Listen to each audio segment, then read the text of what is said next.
여러분, 지난 주일에 우리가 시편 32편을 보았죠. 32편을 통해서 복 있는 사람이 어떤 사람인지를 함께 살펴보았습니다. 시편 1편에서는 복 있는 자가 악인의 길을 쫓지 않고 죄인의 길에 서지 않고 오만한 자의 자리에 앉지 않고 오직 여호와의 율법 하나님 말씀을 즐거워해서 주야로 묵상하는 사람이 복 있는 사람이라고 했습니다. 그리고 우리 지난주 보았던 32편에서는 어떤 사람이 복 있는 사람이라고 했습니까? 허물의 사함을 받고 자신의 죄가 가려진 자는 복이 있다.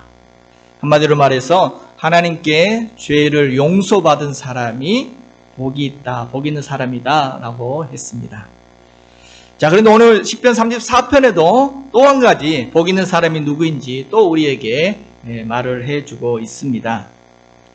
특별히 오늘 시편 34편은 다른 어떤 시보다도 시가 어떤 배경에서 이 시가 쓰여졌는지 시에 쓰여진 배경이 가장 구체적으로 드러나 있는 시입니다. 바로 표제에 보면 알 수 있죠. 표제에 보면 다윗이 언제 이 시를 지었다라고 되어 있습니까? 표제 보니까 다윗이 아비멜렉 앞에서 미친 채 하다가 쫓겨나서 지은 시다. 정확하게 언제 쓰여졌는지가 나와 있습니다. 사무엘상 21장 10절에서 15절까지의 이 이야기가 나옵니다. 다윗의 이 이야기가 구체적으로 나와 있는데 우리 한번 보도록 하겠습니다. 사무엘상 21장 10절에서 15절 거기 보면 어떤 배경인지가 나와 있습니다. 같이 한번 읽어보겠습니다. 그날에 다윗이 사울을 두려워하여 일어나 도망하여 가드 왕 아기스에게로 가니 아기스의 신하들이 아기스에게 말하되 이는 그 땅의 왕 다윗이 아니니까 무리가 춤추며 이 사람의 일을 노래하여 이르되 사울이 죽인 자는 천천히요 다윗은 만만이로다 하지 아니하였나이까 한지라. 다윗이 이 말을 그 마음에 두고 가드왕 아기스를 심히 두려워하여 그 앞에서 그의 행동을 변하여 미친 채 하고 대문짝에 그적거리며 침을 수염에 흘리며 아기스가 그의 신하에게 이르되 너희도 보거니와 이 사람이 미치광이다. 어찌하여 그를 내게로 데려왔느냐?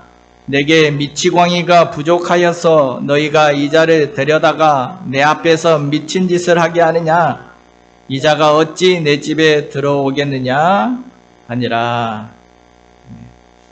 바로 이 이야기를 배경으로 해서 그러고 나서 쫓겨나서 지은 시다. 여러분, 다윗이 사울왕에게 쫓겨다녔죠. 사울왕이 죽이려고 하니까 쫓겨다니다가 이제는 정말 다급해지게 되었을 때 이러다가 이제 꼼짝없이 내가 죽겠구나, 이제 더 이상 이스라엘 땅에는 피할 곳이 없구나 싶었을 때 그가 어디로 도망했느냐? 바로 가드왕 아기스에게로 도망했다. 가드는 블레셋 땅입니다. 이스라엘의 적대국이었던 바로 적국이었던 블레셋 땅으로 도망했다는 거죠. 오늘 시편에는 아비멜렉이라고 되어 있는데 또 사무엘상에 보면 아기스 왕이라고 되어 있습니다. 두 사람, 다른 사람이 아니 같은 사람이 한 사람입니다. 가드 왕의 이름은 아기스고 아비멜렉은 블레셋 왕 등을 총칭하는 호칭입니다. 호칭. 옛날에 애굽 왕들을 다 바로라고 불렀죠. 근데 블레셋 왕들은 다 아비멜렉이라고 불렀습니다. 그러니까 성경에 보면 아브라함 때도 아비멜렉이 나오고 이삭 때도 나오고 뭐 다윗 때도 나오고 뭐 아비멜렉은 뭐 몇 살을 살았나? 근데 다 그냥 아비멜렉, 블레셋 왕들은 다 아비멜렉입니다. 다윗이 피해갔던 그 블레셋 왕의 정확한 이름은 아기스라는 사람이었습니다. 아기스 왕이었습니다. 여러분, 다윗이 얼마나 다급했으면 또 얼마나 그가 사울왕에게 쫓겨다니면서 얼마나 불안했으면 블레셋으로 도망갔겠습니까? 원수의 땅으로 피했겠습니까? 여기까지는 못 쫓아오겠지 하고 피했겠죠. 어떻게 보면 지금 다윗이 지금 이 상황은 완전히 인생의 지금 코너에 갈 때까지 간 거죠. 코너에 몰린 거죠.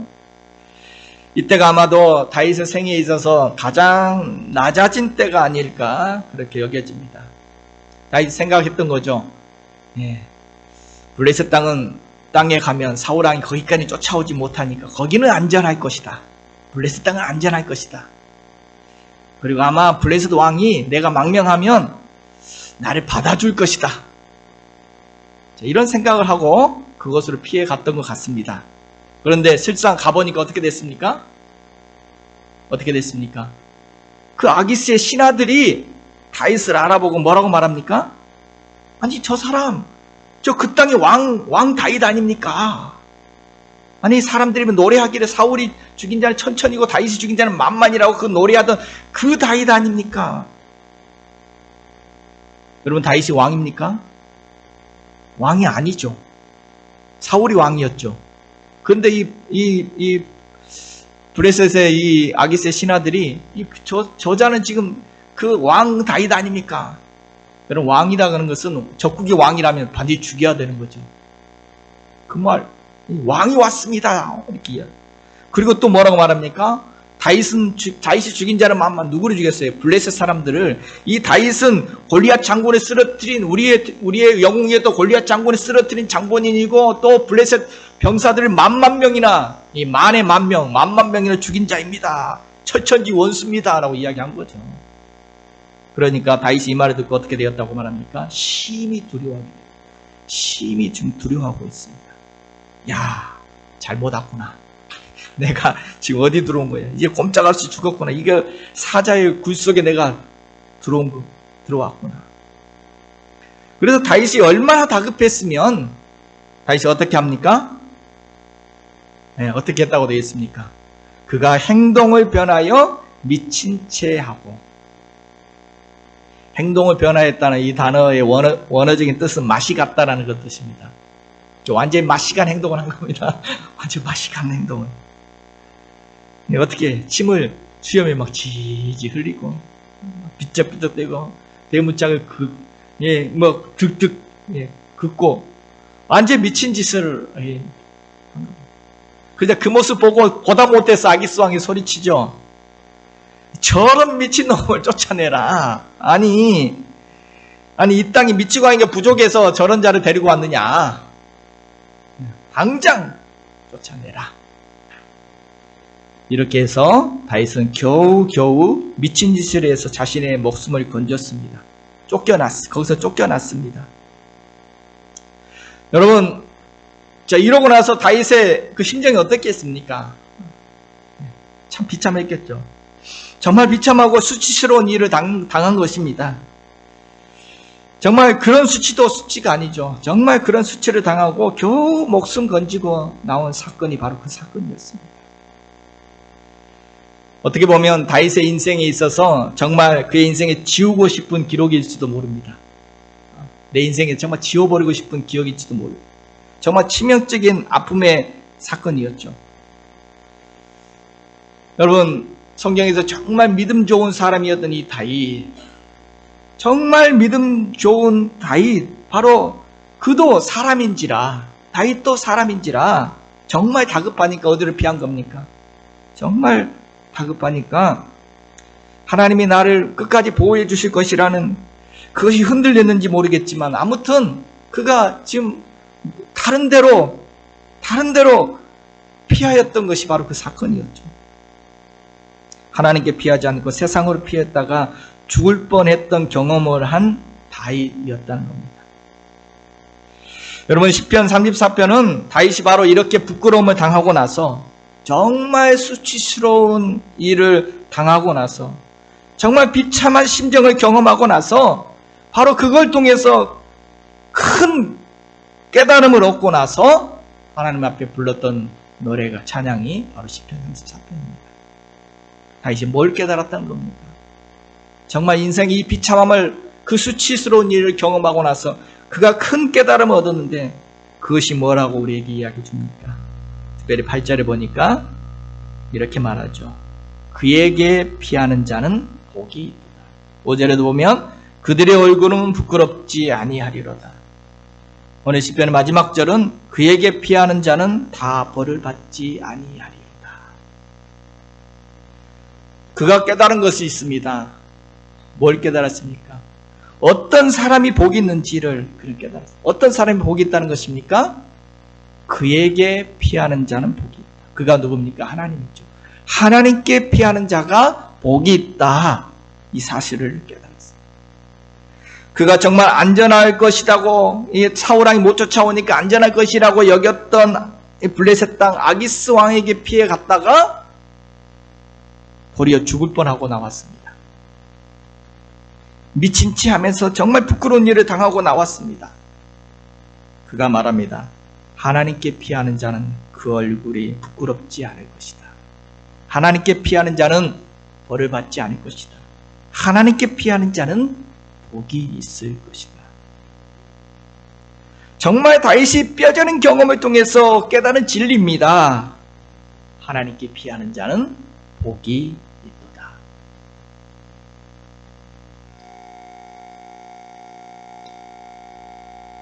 여러분, 사무엘상 21장에 바로 이 사건이 나와 있고, 이 사건 이후에 바로 22장으로 넘어가는데, 사무엘 22장에 보면 다윗이 거기서 쫓겨나서 그렇게 아기스 왕에게 쫓겨난 다음에 그가 어디로 갔느냐?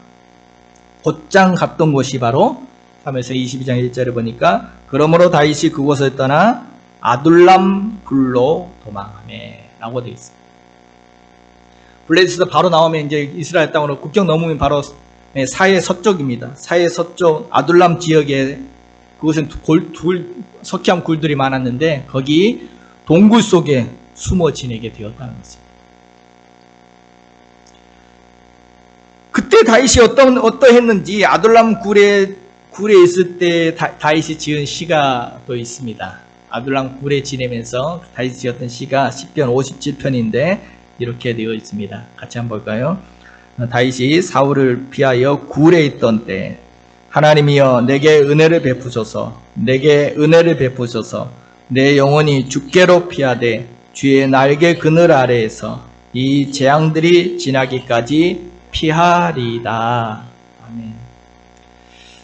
다윗이 아둘람 굴로 이제 들어가서 지내게 되는데 다윗의 그때 심정은 어떤 마음으로 거기에 피했다는 것입니까? 그냥 아둘람 굴이라는 것은 단순히 굴이니까 숨기 좋은 곳이다. 그래서 굴에 숨어 지는 것이 아니라는 것입니다. 뭐라고 말합니까?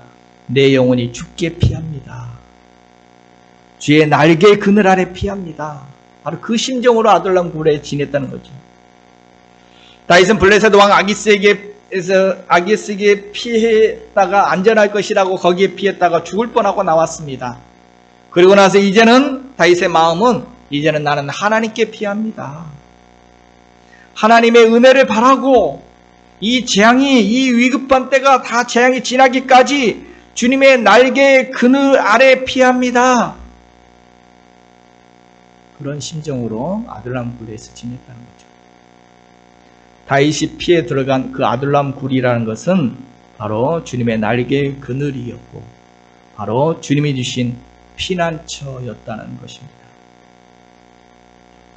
시편 73편 28절에 이렇게 말합니다. 같이 한번 보겠습니다. 하나님께 가까이함이 내게 복이라 내가 주 여호와를 나의 피난처로 삼아 주의 모든 행적을 전파하리이다. 아멘. 여러분 그렇습니다. 하나님을 나의 피난처로 삼고 하나님을 가까이함이 오늘 우리에게 복이 되는 줄로 믿습니다. 하나님께 피하는 사람이 진정으로 복 있는 사람인 줄로 믿습니다. 자, 그렇다면 하나님께 피하는 것이 왜 복일까요? 하나님께 피하는 자에게는 어떤 복이 있다는 것입니까? 오늘 다윗은 하나님께 피하는 자에게 어떤 복이 있다라고 이야기해주고 있습니까? 8절을 다시 한번 보겠습니다. 8절이 오늘 핵심 구절인데 8절 다시 한번 보겠습니다. 너희는 여호와의 선하심을 맛보아 알지어다. 그에게 피하는 자는 복이 있도다. 아멘. 여호와의 선하심을 맛보아 알기 위해서 그에게 피하라는 그런 말이죠. 다시 말하면 하나님께 피하면 하나님의 선하심을 맛보아 알게 될 것이라는 그런 말이기도 합니다. 하나님께 피하면 하나님의 선하심을 맛보아 알게 될 것이다. 하나님의 선하심, 이 선하시다는 말은 좋다는 말이고 복되다는 말이고 아름답다는 말의 그런 단어입니다. 하나님의 선하심, 하나님의 모든 좋은 것들, 하나님의 모든 복된 것들, 모든 아름다운 것들을 말하는 것입니다. 맛보아한다는 말은 무슨 말일까요? 맛보아한다. 이것은 체험하게 된다 그 말입니다. 경험하게 될 것이란 말입니다. 그래서 알게 된다는 것입니다. 그냥 단순하게 누구한테 뭐 들어가지고 지식적으로 안다는 그런 말이 아닙니다. 그냥 어설프게 그렇게 안다는 것이 아니라 내가 직접 맛을 보고 직접 경험해서 하나님의 선하심을 알게 될 것이다. 그런 말입니다. 어떤 사람이 하나님께 피하면, 여러분 바다 있죠. 이 바다를 어떤 사람이 책으로 읽었습니다. 바다가 어떤 곳인지 바다에 관해서 책으로 읽고 나서 그래 바다는 정말 아름다운 곳이구나. 내가 책에 읽어보니까 바다는 정말 아름다운 곳이대. 자, 이렇게 이야기하는 사람과 또 어떤 사람은 피서차 바닷가에 가봤습니다. 피서 가서 바닷가에 그 찰싹거리는 그 파도 보고 바다 정말 푸르고 정말 푸르구나, 아름답구나. 그거 피서차 바닷가에 가서 보고 와서 설명하는 사람하고, 마지막으로 망망대해에 나가서 남태평양 망망대해 배를 타고 나가서 직접 그 바닷속에 해저 탐험까지 다 해보고 그 차가운 물에 몸으로 느껴보고 그 바다의 그 거대한 파도도 그 위험도 보고 정말 끝없이 사방으로 사방팔방이 펼쳐져 있는 그 바다를 보고 그 바다 속에 들어가서 형형색색의 그 열대어와 산호초의 모습을 보고 그 신비로움과 아름다움을 다 직접 경험하고 와서 이것이 바다다 라고 이야기하는 사람하고 똑같겠습니까? 다르겠죠. 책으로 보고 연구한 사람하고 직접 바닷속에 들어가서 직접 보고 경험한 사람하고 같을 수가 없죠. 같을 수가 없습니다. 여러분, 하나님의 선하심을 맛보아 안다는 것도 이와 마찬가지입니다. 하나님의 선하심, 하나님의 은혜, 하나님의 사랑, 우리를 향한 하나님의 은혜와 사랑, 그 선하심. 여러분, 하나님의 은혜와 하나님의 선하심은 정말 바다처럼 끝이 없습니다. 한이 없습니다. 그 넓이와 그 깊이 측량을 할 수가 없습니다. 그런데 그것을 그냥 수박 거달듯이 하나님의 은혜를 잠깐 지식적으로 좀 성경 보고 잠깐 누구한테 들어가지고 아는 사람하고 직접 그 하나님의 은혜와 사랑과 선하심을 직접 삶의 현장에서 깊이 경험해 본 사람하고 어찌 같겠습니까? 완전히 다르지요.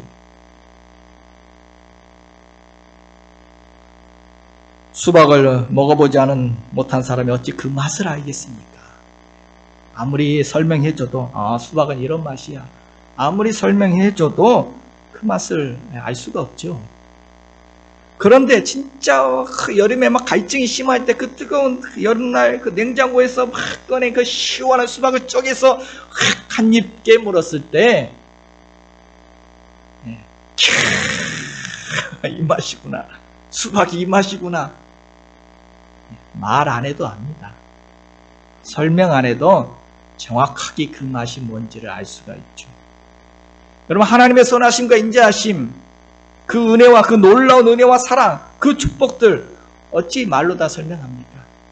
목사님의 설교 가운데 이야기하고 또 성경에서 이야기하지만 그것을 글로 읽고 그냥 귀로만 들었던 사람하고 직접 내 삶의 현장에서 경험하고 직접 맛본 사람과는 다릅니다.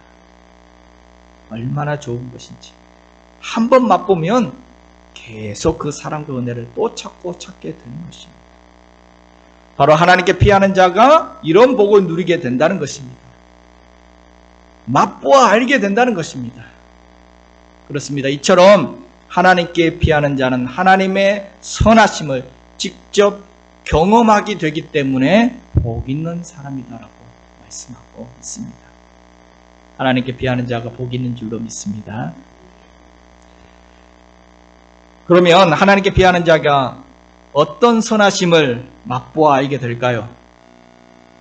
오늘 시인 다윗은 계속해서 우리에게 알려줍니다.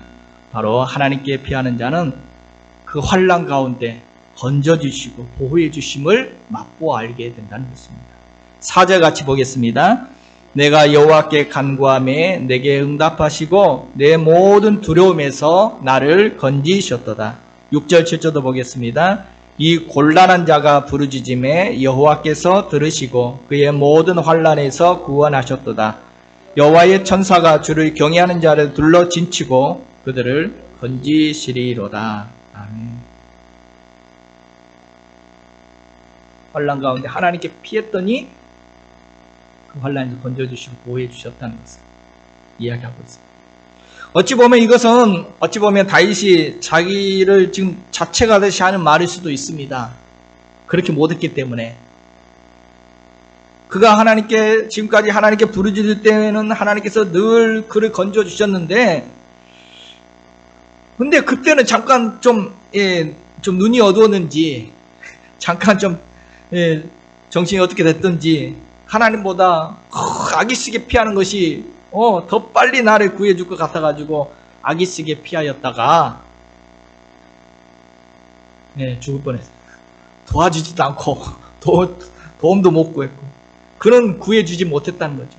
오히려 죽이려고 했다는 거예요. 죽을 뻔했다는 거예요. 그런데 하나님은 그 죽음의 위기에서도 그를 건져주셨다.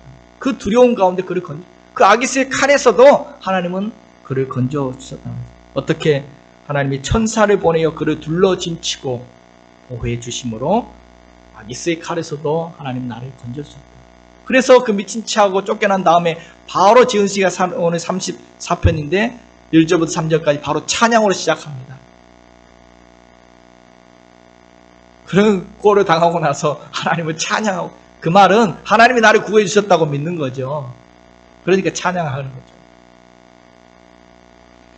이사야 34편의 4절 같이 한번 보겠습니다. 주는 포악자의 기세가 성벽을 치는 폭풍과 같을 때 빈궁한 자의 요새이시며 환난당한 가난한 자의 요새이시며 폭풍 중에 피난처시며 폭양을 피하는 그늘이 되셨나이다. 아멘. 하나님은 환난당하는 자, 그래서 좀 어디에도 피할 곳이 없고 정말 도울 자 없는 그런 사람, 빈궁한 사람, 가난한 사람들의 요새가 되어주신다. 그 모든 폭풍과 그 환난에 피할 피난처가 되어주신다. 그 뜨거운 광야의 그 뜨거운 혹양을 피할 수 있는 시원한 그늘이 되어주신다. 요새가 되시고 그늘이 되시고 피난처가 되신다. 그래서 그에게 피하는 자를 안전하게 지켜 보호해 주신다는 것입니다. 그렇습니다. 하나님은 하나님께 피하는 자를 외면하지 않으십니다. 그들의 부르짖음을 들으신다는 것입니다. 그들을 그 환난에서 건져주신다는 것입니다. 천사를 보내어 진치며 그들을 보호해 주신다는 것입니다. 하나님만이 참된 피난처가 되어주신다라고 오늘 다윗은 고백하고 있는 것입니다. 그가 경험에서 나온 고백입니다. 그런데 사람들은 하나님께 피하기를 주저합니다. 못 믿어요. 눈에 보이는 것은 믿어지는데 하나님의 보호하심이 잘 안 보여요. 마치 하나님 우리를 보호하시는 것은 마치 투명 방패로 보호하시는 것과 투명 방패로 보호해 주시는 것 같습니다. 그 방패는 너무나 견고해서 어떤 공격에도 뚫리지 아니하는 그런 견고한 방패입니다. 그런데 문제는 그게 유리처럼 투명하다는 거죠. 그러니 어떻습니까? 여러분, 투명 방패로 탁 막고 있으면 어떻습니까? 다 보여요. 적이 다 보여. 적이 눈앞에 활을 들고 막 쏘는 것이 다 보여요. 화살이 날아오는 게 다 보여요. 적이 화살을 쏘는 모습이 많이 눈앞에 보이니까 투명 방패가 앞에 막고 있어도 불안하죠. 총알이 날아오는 게 보여요. 불안합니다. 이거 진짜 하나님이 나를 막아주신, 이거 지금 안 뚫린 것인가? 진짜 나를 막아주실까? 나를 보호해주실까? 투명해서 나를 막고 나를 보호하고 있는 방패는 잘 안 보이고 뭔만 잘 보여요? 적의 공격만 잘 보여요. 방패이신 하나님은 잘 안 보이고 나를 둘러싼 그 위기의 상황들만 눈에 잘 보입니다. 그러기에 하나님 믿고 거기로 피하기가 어렵다는 거죠. 그래서 사람들은 자꾸 거기 말고 더 안전한 곳 없는가? 다른 방패를 자꾸 찾습니다. 하나님이 믿op지 않습니다. 여러분, 그렇지 않습니다. 하나님이 둘러싼 그 방패는 결코 뚫을 수 없는 안전한 방패가 되어주십니다. 하나님은 하나님께 피하는 모든 자를 그 환난에서 건지시고 안전하게 지켜주실 줄로 믿습니다. 사무엘상 22장 3절에 그는 자기에게 피하는 모든 자에게 방패시로다. 이처럼 하나님께 피하는 자는 그 환난에서 그가 어떤 환난을 만나서 하나님께 피하든 그 환난에서 건지시고 보호해 주시는 것을 맛보아 알게 될 줄로 믿습니다. 또한 하나님께 피하는 자는 하나님의 어떤 선하심을 또 맛보아 알게 된다는 것입니까? 오늘 9절 10절에 말하고 있죠. 같이 한번 보겠습니다.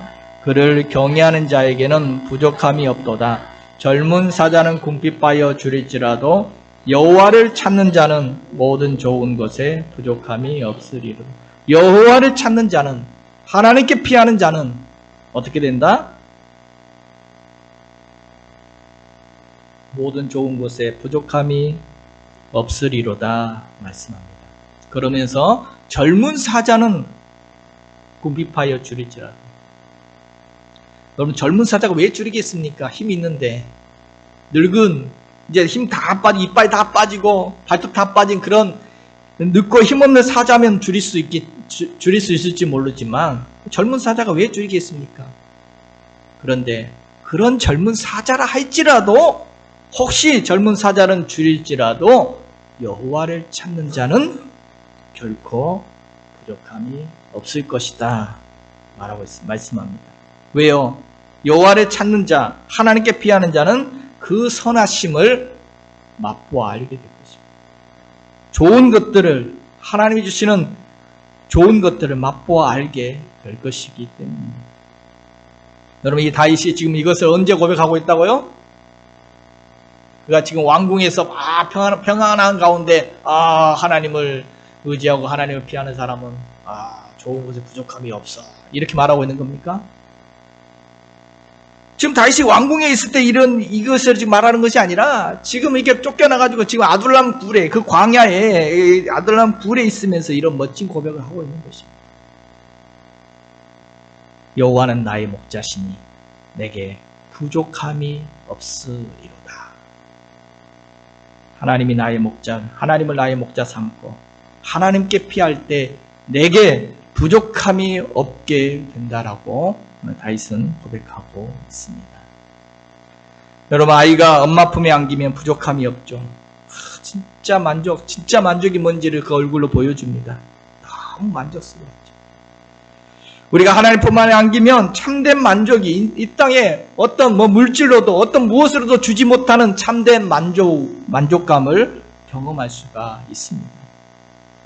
하나님께 피하며 오직 하나님께만 피하여 늘 부족함이 없는 그러한 승리의 은혜의 삶을 살아갈 수 있기를 축복합니다. 빌립보 4장 19절에 이렇게 말씀을 같이 한번 보겠습니다. 나의 하나님이 그리스도 예수 안에서 영광 가운데 그 풍성한 대로 너희 모든 쓸 것을 채우시리라. 아멘. 누가? 나의 하나님이, 그 풍성하신 하나님께서 우리의 모든 쓸 것을 아시고, 무엇이 필요한지 우리의 쓸 것을 아시고 우리의 부족함을 채워주실 것이다 말씀합니다. 육체의 필요뿐만 아니라 우리 영적인 필요도, 우리 지적인 필요도, 생활의 필요뿐만 아니라 우리의 신앙의 필요도, 개인적인 필요뿐만 아니라 우리의 가정의 필요도, 교회의 필요도, 일터의 필요도 하나님께서 정말 우리에게 필요한 것이 무엇인지 아시고 적절하게 좋은 것으로 우리의 삶의 자리에 채워주실 줄로 믿습니다. 이처럼 하나님께 피하는 자는 하나님의 선하심을 경험하는 그런 복을 누리게 된다는 것입니다. 또 오늘 다윗은 하나님께 피하는 자는 어떤 복이 있다라고 이야기합니까? 하나님께 피하는 자는 권고한 인생이 하나님께 피하면 그 인생이 빛나게 될 것을 이야기합니다. 결코 수치를 당하지 않을 것이다. 5절을 같이 한번 보겠습니다. 그들이 주를 앙망하고 광채를 내었으니 그들의 얼굴은 부끄럽지 아니하리로다. 아멘.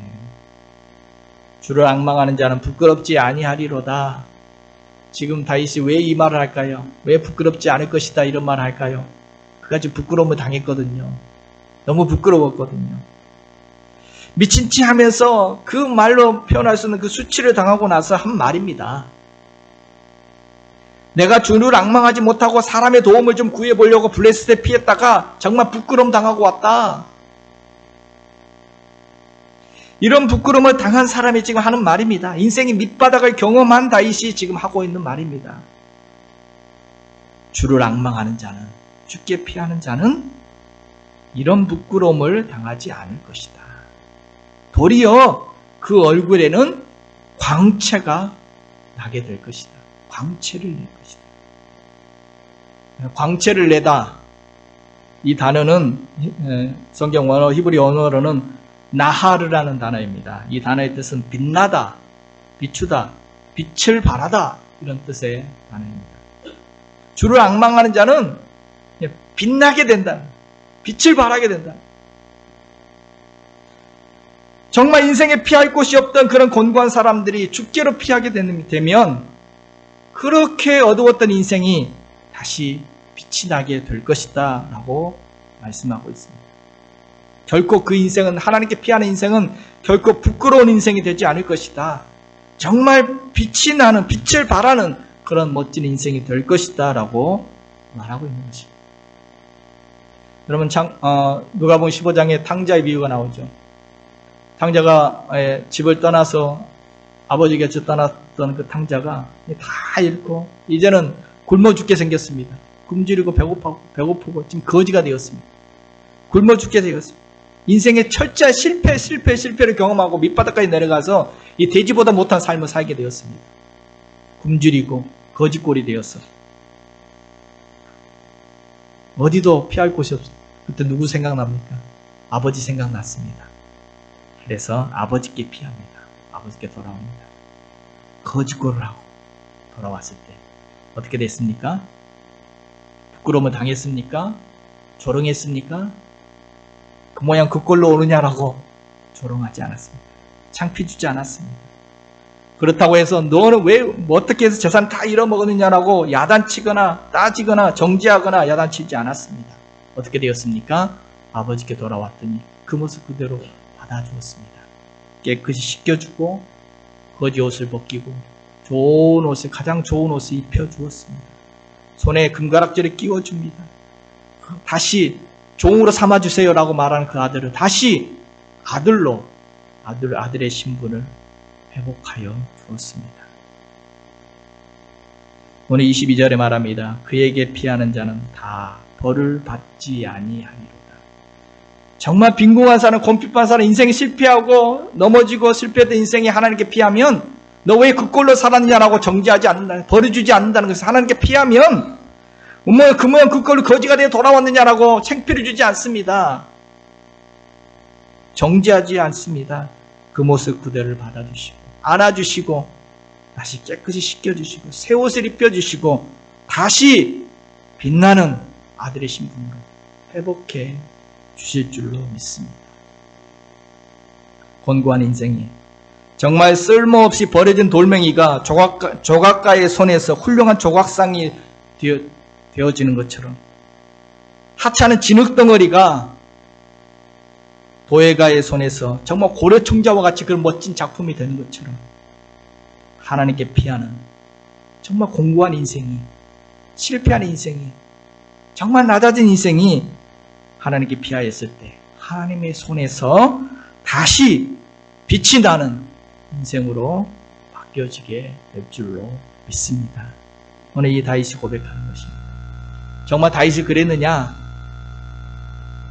여러분, 다윗이 거기서 쫓겨나서 아둘람 굴로 들어갔죠. 아둘람 굴로, 하나님께 피하는 심정으로 아둘람 굴로 들어갔는데 그 이후에 다윗의 인생이 어떻게 되었을까요? 아둘람 굴에서 무슨 일이 벌어졌는지 사무엘상 22장에 보면 나와 있습니다. 1, 2절 같이 한번 보겠습니다.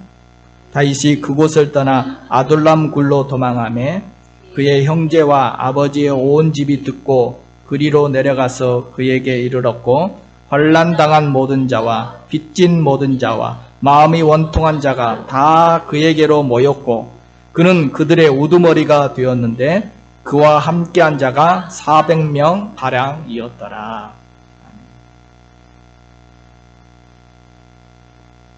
그럼 참 신기한 일 아닙니까? 그가 블레셋으로 도망칠 때는 그 혼자였습니다. hul몸으로 도망치다가 수치를 당하고 쫓겨왔는데 이렇게 수치를 당하고 이렇게 인생이 낮아졌더니 그때부터 사람들이 다윗에게 몰려들기 시작했다는 것입니다. 그때부터.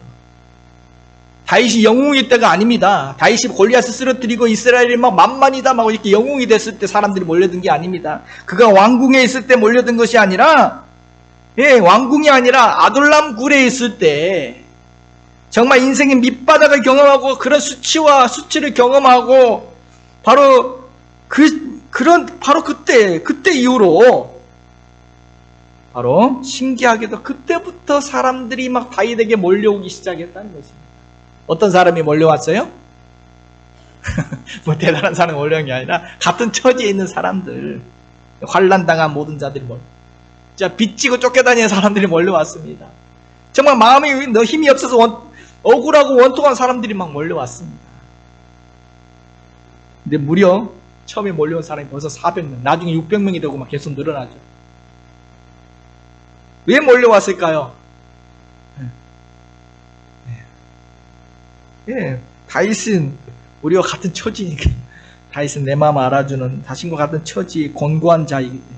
오늘 본문에도 곤고한 자는 말이 계속 나오죠. 곤고한 자이기 때문에. 또 어떻게 보면 그럼에도 불구하고 하나님이 다윗과 함께 하심을 알기 때문에 정말 다윗과 함께함을 알기 때문에 다윗에게 왔던 그들은 정말 그들도 하나님께 피하는 심정으로 하나님을 피난처 삼고 다윗에게 몰려왔을 것입니다. 자, 이때부터 다윗의 인생이 완전히 새롭게 시작되었죠. 혼자 막 도망치던 그런 비참한 인생이 아니라 그때부터 새로운 인생이 시작됩니다. 이제는 그들의 우두머리가 되었습니다. 그때부터 다윗은 비로소 리더가 되어집니다. 다윗과 함께 이 하나님께 피하는 심정으로 왔던 바로 그 세상에서 다 진짜 실패한 인생들이죠.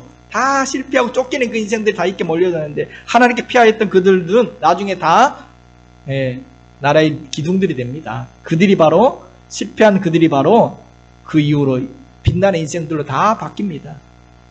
그들이 나중에 다윗의 다 신복이 되었고 이스라엘의 장군들이 되었고 훌륭한 장수들이 되었고 이스라엘 나라의 기초를 든든히 세우는 그 민족의 기둥 같은 인물들이 다 됩니다. 그들이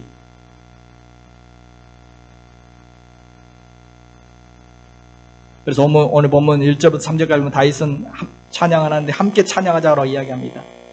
내가 여호와를 항상 송축하며 내 입술로 항상 주를 찬양하리이다. 내 영혼이 여호와를 자랑하리니 권고한 자들이 이를 듣고 기뻐하리로다. 나와 함께 여호와를 광대하시다며 함께 그의 이름을 높이세.